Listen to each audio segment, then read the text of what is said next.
ma abbiamo un collegamento. Un collegamento come quelli che si fanno da Salso Maggiore Terme. Esatto, un collegamento con le miss, e noi lo facciamo con le miss. Dovremmo essere collegati con con la manager di questo locale. Eccola che tu lì. conosci. Eccola lì. Eccola si lì. chiama Titti e le diamo il benvenuto. Ciao Titti, ci senti? Buonasera Mao e buonasera a tutto il fluido e naturalmente anche Santa Barba. Ah, che roba eccezionale. Ciao Titti, benvenuta, ti salutiamo tutti noi qui presenti. Senti, così come ho chiesto prima per correttezza, insomma, Paolo, ma che cos'è Casasonica? Io vorrei chiederti intanto che cos'è sto Malice, questo Malice, che dirsi Malice. Un locale, sì, che cos'è? Sì, Mao, il Malice è un locale di Second Life, come tu sai molto bene, ed è nato come un progetto di Torino Effetto in collaborazione con Corto Corto e ha lo scopo di far conoscere gruppi emergenti torinesi e non in più larga scala.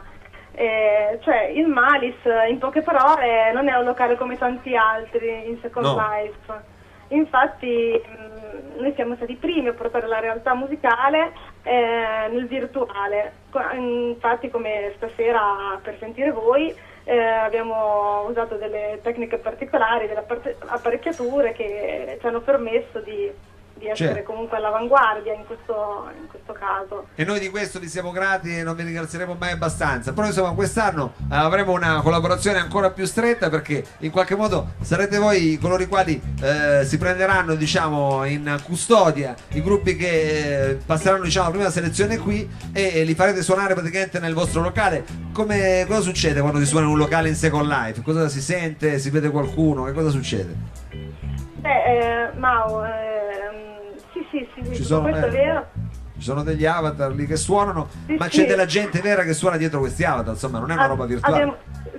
No, noi avremo il gruppo che comunque vincerà il tuo salotto, lo avremo la settimana dopo qua da noi a suonare col suo gruppo, e noi li trasformeremo in avatar in tutto e per tutto. Gli farete anche l'avatar, gli rifate la faccia? Su misura, diciamo, sì. Certo. E davanti a una giuria comunque composta da persone che capiscono di musica. Competenti.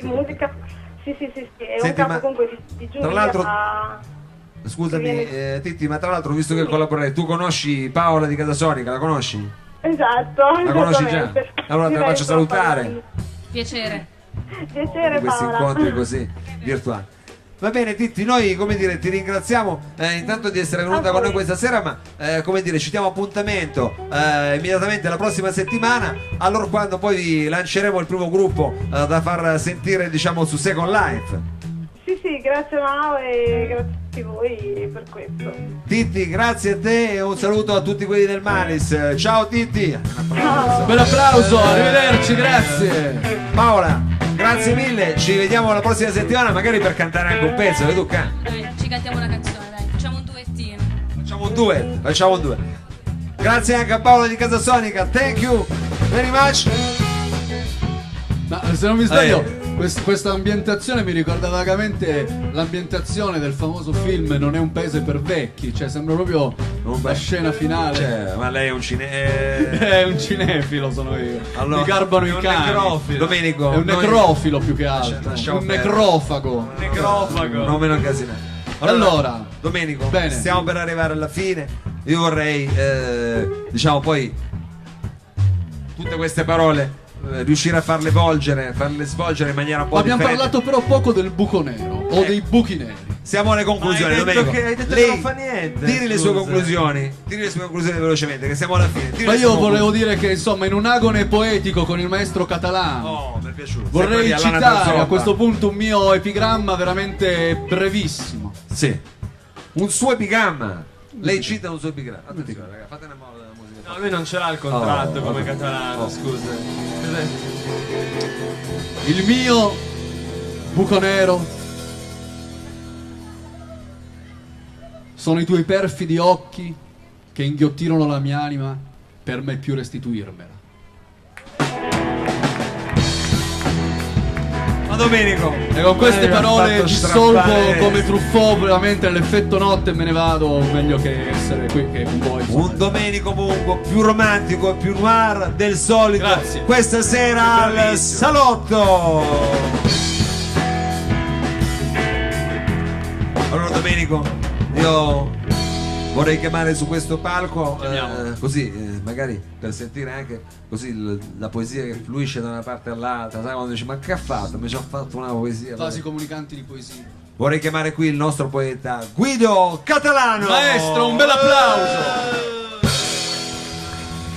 Molte grazie, molte grazie. Diciamo alle conclusioni. Andiamo a concludere sul buco nero, direi, Sì. a questo punto, perché Andiamo in a effetti concludere. bisogna concludere sul buco nero.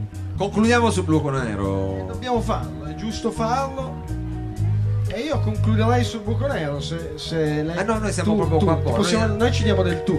Noi diamoci del Diamoci tuo, del ormai tu. abbiamo una certa No, confidenza e anche una diamoci certa del età. tu. Capito? Quindi- Infatti, quindi Esatto. io avrei da concludere sul buco nero con una poesia d'amore, in verità. Una poesia d'amore che parla, adesso a me poi viene sempre da raccontare prima la poesia Certo, e no, non va bene, è Allora, sbagliato. Scusami Guido, così che ci distraiamo. Eh. Hai sentito l'epigramma di Domenico Pongo? Sì, sì. Anche lui Mi poi ha alla to- fine dal buco nero è arrivato l'amore comunque. E mi ha toccato perché comunque spesso dai buchi neri si arriva all'amore, curiosamente. Certo, Curiosamente. certo. Perché dall'antimateria poi si passa Materia, è antimateria, ciclico, è tutta ciclico, la diciamo, cosa è interessante, sì.